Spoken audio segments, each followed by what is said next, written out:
When Tom introduced Melissa to the family, it was like he had brought home a dream. She was poised, kind, effortlessly charming. My parents loved her instantly. Even my usually skeptical sister gave her a cautious stamp of approval. I won't lie, I was happy for Tom. After a rough divorce 5 years ago, he deserved someone who truly cared. Melissa had a 6-year-old son, Dylan, from a previous relationship, and Tom seemed to step into the father figure role naturally. I met Dylan a few times at family gatherings. He was a quiet, polite little boy. Shy, maybe, but always respectful. Melissa and Tom were planning their wedding, and with all the preparations, one weekend they asked me if I could babysit Dylan for a few hours while they went out for dinner. I said yes without hesitation. It felt like a small way to help, and I genuinely liked the kid. Saturday night arrived. Melissa dropped Dylan off with a bag packed neatly, snacks, pajamas, a couple of books, and a set of superhero toys. "He's a good boy," she said, ruffling his hair. "But he knows the rules." I nodded, not thinking much of it. The first hour went by peacefully. We built a Lego tower, read a picture book, and he seemed to relax a little. At one point, he reached for a shelf and accidentally knocked over a small glass figurine I had on display. It shattered. I gasped reflexively, but before I could say anything, Dylan's eyes filled with tears. His voice trembled. "Please don't tell my mom. Please, she'll give me the quiet time." I crouched down beside him, trying to soothe him. "Hey, it's okay. It was an accident." No, you don't understand," he said, voice rising with panic. "She makes me kneel, with my nose to the wall, for a long time. If I move or cry, it gets longer." I felt a chill crawl down my spine. I tried to keep my expression neutral, not wanting to scare him more. I helped him clean up the pieces, gave him a juice box, and told him again that it was okay. But something inside me had shifted. After we cleaned up the broken glass, Dylan clung to my side, unusually quiet for a 6-year-old. I tried to distract him with cartoons, then offered some cookies. He took one but barely touched it. His little hands trembled, and his eyes kept darting to the door like Melissa might appear at any moment. I sat beside him on the couch, trying to ease the tension. "Dylan," I said gently, "can you tell me more about the quiet time?" He hesitated, but then he nodded slowly. "If I do something bad, I have to kneel, like this." He slid off the couch and demonstrated, knees pressed to the hardwood floor, arms at his sides, nose almost touching the wall. "For how long?" I asked, careful not to sound judgmental. He looked down. 1 hour, sometimes more. If I cry, she says I'm being dramatic. If I talk, she says I'm not learning. One time, it was 2 hours. My stomach turned. This wasn't a normal timeout. This was punishment through humiliation and pain.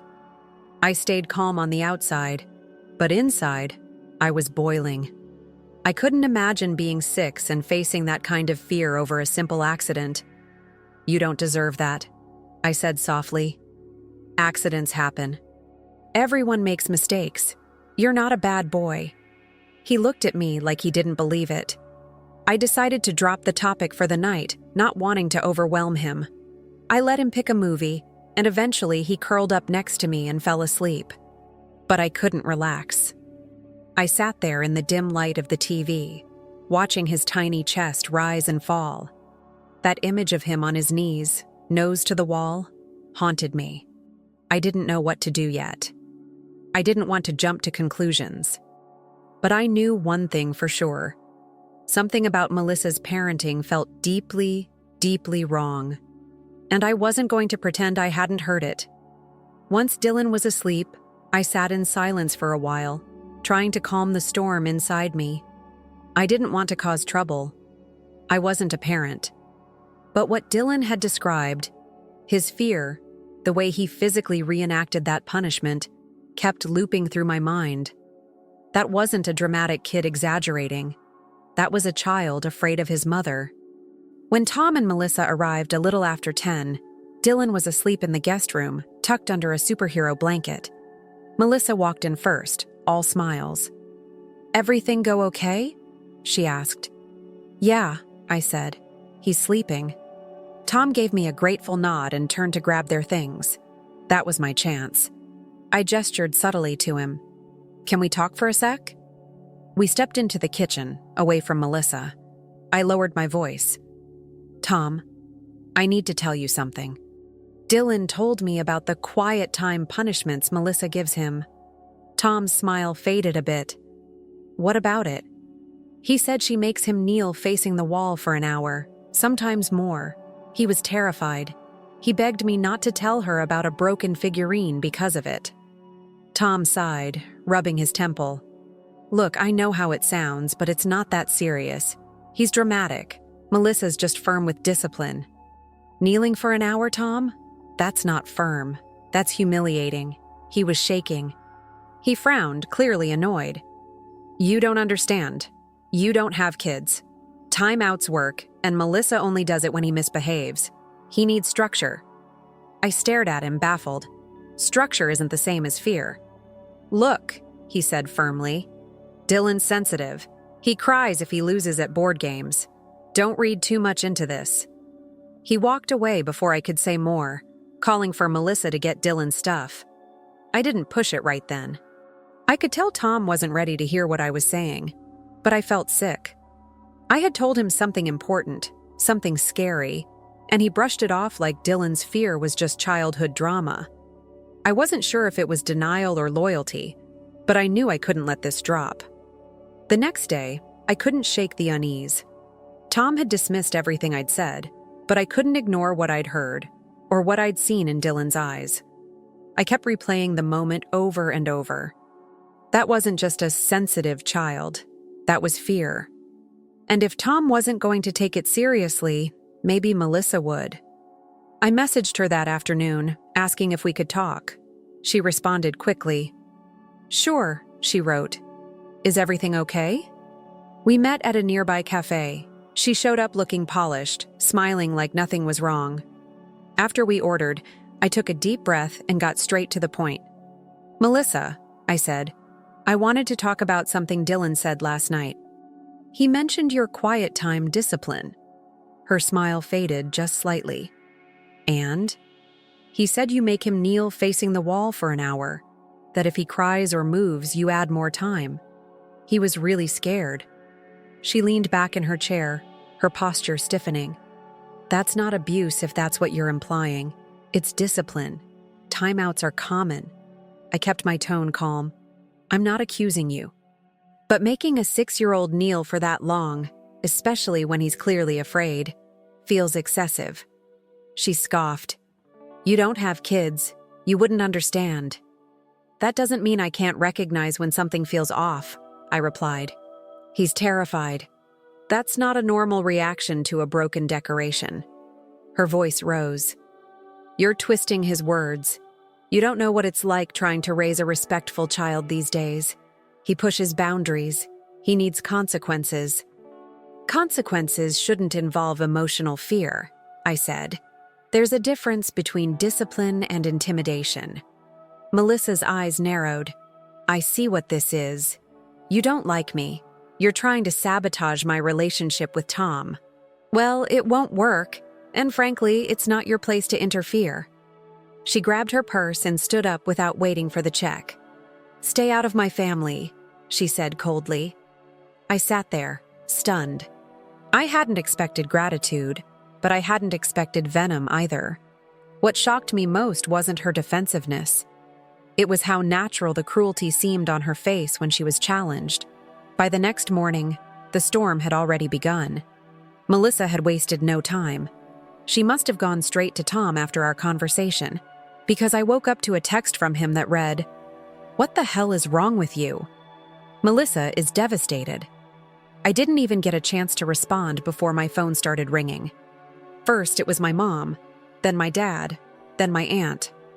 Melissa had told everyone I attacked her parenting and accused her of child abuse. According to her, I'd overstepped in a cruel, judgmental way, and I'd tried to pit Tom against her days before their wedding. I tried to explain my side, but my parents weren't interested. "You need to apologize," my dad said firmly. "You don't have the experience to judge how someone disciplines their child." "Did you even hear what Dylan said?" I asked. "He's terrified of her." "He's 6, my mom said flatly. 6-year-olds are dramatic. You're blowing this out of proportion." It felt like gaslighting. I was the only one taking Dylan's words seriously, and suddenly I was being painted as the unstable, dramatic one. The only person who didn't come down on me was my sister, Rachel. She called that evening, her voice quiet but supportive. "I believe you," she said. "Honestly, I've always felt something a little cold about Melissa. But kneeling for an hour? That's not okay." "Thank you," I breathed. I was starting to feel like I imagined the whole thing. Rachel sighed. "The problem is, people don't want to believe that someone close to them is capable of doing something cruel, especially not someone they're about to marry." I nodded, even though she couldn't see me.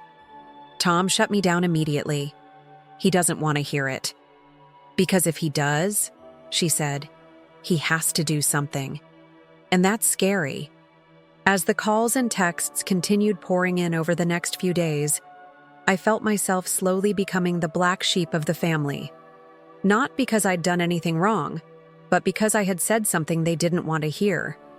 The next blow came during dinner at my parents' house. I had gone reluctantly, half hoping they'd cooled down. But the second I stepped inside, I felt the tension settle on me like a heavy coat. Tom was already there, seated beside Melissa, who didn't acknowledge me. Her lips were tight, her arms crossed. My mom served lasagna like it was any other Sunday, but no one said much. Halfway through the meal, Tom cleared his throat. "I think it's time we settle this," he said. "You need to apologize to Melissa." I put my fork down. "For what? For repeating something your stepson told me?" "For making her out to be some kind of monster," he snapped. "You've embarrassed her. You've caused tension before our wedding. You've made this all about you." Melissa finally looked at me. "I won't pretend your words didn't hurt," she said, voice low and calculated. "But I'm willing to move on, if you can admit you overstepped." My parents both nodded slowly, like this was a perfectly reasonable compromise. I looked around the table feeling like I was the only one who hadn't lost her mind. "I'm not apologizing," I said. "I won't say sorry for being concerned about how a child is treated." Melissa's eyes narrowed again. "There it is. You're still implying abuse." "I'm saying what he described isn't okay. It's not how a child should be punished." Tom banged his fist on the table. "You don't get to make that call." I looked at him, really looked, and realized he wasn't just angry. He was scared. Scared of conflict. Scared of confrontation. Scared of losing the picture-perfect life he was building. "I'm not doing this," I said, standing. "You can go ahead and uninvite me if you want. I'm not going to lie to keep the peace." As I walked out, my mom called after me, "You're tearing this family apart." No, I wasn't. But I was the only one willing to say that something about it was already broken. That night, lying in bed, I stared at the ceiling and wondered if I had completely misread everything. The weight of everyone's disapproval started to seep into my confidence. What if I had overreacted? What if Dylan had exaggerated or misunderstood or just repeated something in the wrong context? I opened my phone and started searching. Kneeling punishments, quiet time discipline, child discipline excessive. What I found didn't comfort me. Multiple articles linked long, silent punishments and forced kneeling with emotional distress and even physical harm in children. Experts called them outdated, even harmful. One psychologist wrote, "Punishment that instills fear rather than understanding fosters shame, not growth."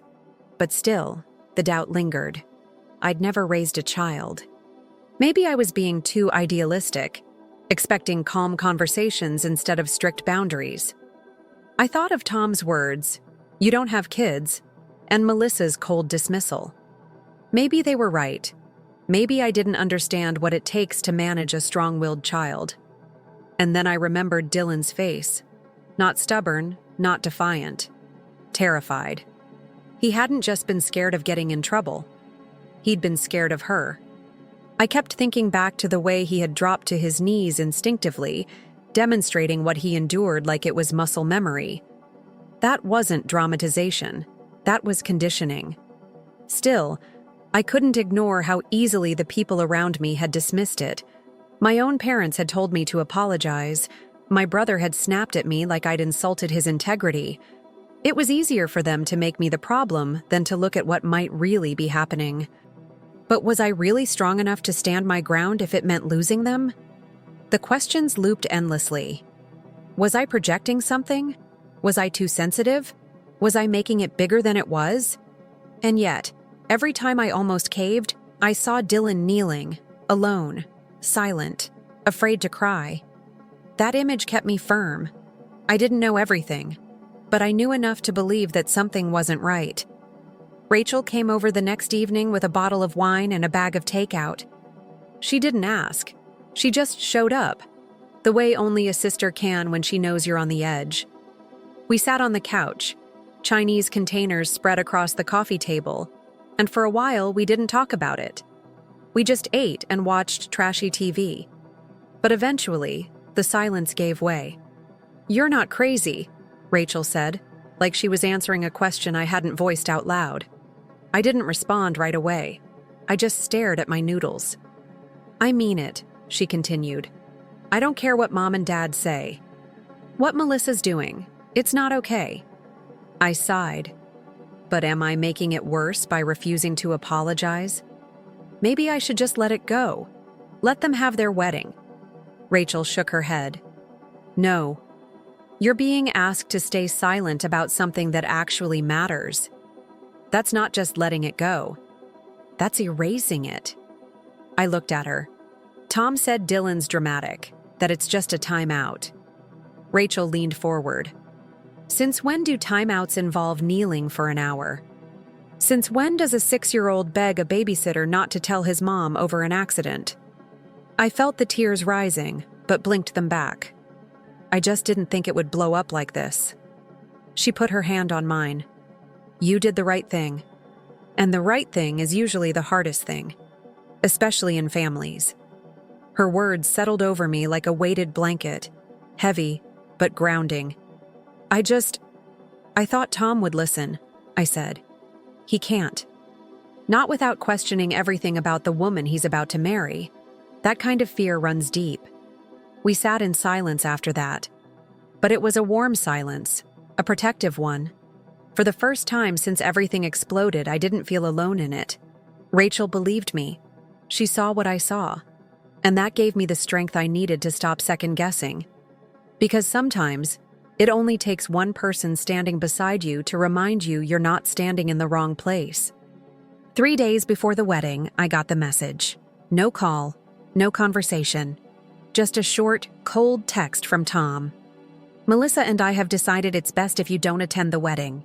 This isn't personal. It's about protecting our peace." Protecting their peace. That phrase echoed in my head for hours, as if I were the threat, as if questioning a punishment method that left a 6-year-old shaking was the real danger, not the method itself. I didn't respond right away. I couldn't. My hands were trembling too much to type. I just sat there, staring at the message, my chest tight with a kind of sadness I hadn't expected. I knew things were bad, but I didn't think it would come to this. I wasn't invited to my own brother's wedding because I refused to lie, because I chose a frightened child's voice over adult comfort. My phone buzzed again, this time from my mom. She wanted to make sure I wouldn't cause a scene by showing up anyway. I almost laughed. A scene? The scene had already been caused by their silence. I texted Rachel to let her know. She replied instantly, "You did what was right. They just don't want to face it." I didn't cry. Not then. I'd already shed too many tears trying to make people see what they didn't want to. Instead, I got up, packed the small wedding gift I'd bought weeks ago, a framed print of a quote about love and trust, and walked it to the trash. It felt symbolic, like I was letting go of some imagined version of my family I thought existed. They didn't want to hear it. They didn't want me there. So I wouldn't be. But it still hurt. Not because I missed the celebration, but because I knew Dylan would still be kneeling, still silent, still afraid. And no one else in that room would be willing to say it was wrong. The wedding came and went without me. I saw photos later. Everyone smiling, dressed in coordinated pastels, toasting champagne in a vineyard. My parents looked proud. Tom looked radiant. Melissa looked victorious. And I sat at home with a sick feeling in my chest that no amount of distraction could quiet. But I didn't regret it. Every time I started to question myself again, I pictured Dylan, on his knees, nose to the wall, terrified over a broken piece of glass. I remembered the way he said, "Please don't tell my mom," like it was life or death. That wasn't drama. That was a child begging for protection. I've spoken to Rachel a lot since then. She told me she confronted our parents too, tried to make them understand. It didn't go well. They're still clinging to the idea that I blew things out of proportion and created unnecessary tension. Tom hasn't spoken to me since the text. Melissa blocked me. There's now a clear line drawn through our family, and I'm standing on one side of it, alone, with Rachel occasionally stepping over to hold my hand. And the worst part? I don't even know if Dylan remembers me, if he wonders why I disappeared, if he thinks I betrayed him too. But I couldn't stay quiet. I won't stay quiet, because silence would have made me complicit. And even if no one else wants to admit it, even if I've lost my place in this family for good, I know I was the only one who actually listened to that little boy. So now I sit with this question, replaying it again and again in my mind. Was I wrong for refusing to let it go? Was I the asshole for standing up, alone, when everyone else chose to look away? Or did I do the only thing I could do, in a moment where silence felt like a betrayal? You tell me.